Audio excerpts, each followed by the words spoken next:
Well, I think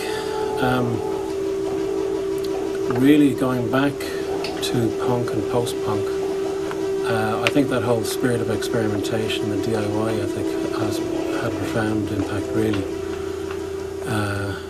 The idea of doing stuff on the cheap, and it's something that's really immediate, not having to necessarily go down the route of training and expensive equipment and that. I like the immediacy of actually finding things, you know, I mean, I've been collecting metals for years, you know. And I mean, I think from about 84, I would have been collecting metals. I mean, some of the stuff I heard through record, you know, some of the earlier work of Einstrisha Neubaut, another British band, Test Department, they were using a lot of metal percussion. And they were slightly more theatrical, sort of visual spectacles, in the sense that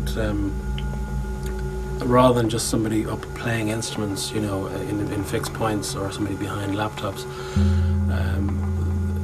For example, the gig I did at the project, you know, was lit in a particular way, in quite a theatrical sort of way, and then one of the percussive elements that I used was a lot of crockery that I'd gotten in Moore Street, just cheap crockery, these large bowls, which I just smashed on the back wall at one point. Just that was the percussive element, but also as a visual element and as a sort of surprise element as well. And there was an element then at the end in the improvised section where myself and Jürgen were dragging these office chairs around the floor, and they, you know, they made certain sorts of drones, you know, in the midst of all this debris, you know.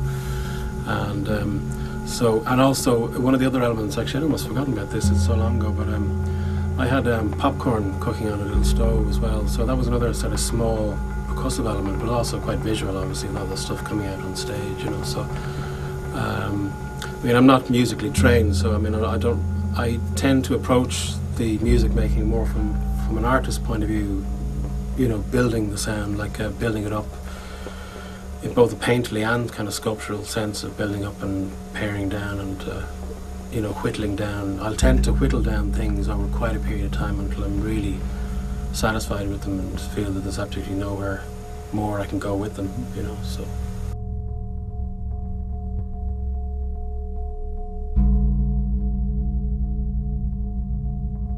I mean, when you start out, you inevitably, like any artist in any discipline, you'll always have the weight of your influences, but the idea is to kind of push through that and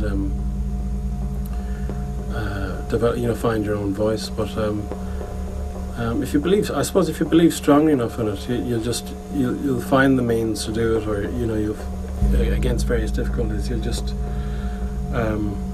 do it because you really have to, you know. It's as far, you know, from as far as I'm concerned, it's just something I absolutely have to do. It's almost like a biological need, you know. So that's probably appalling advice, but there you go.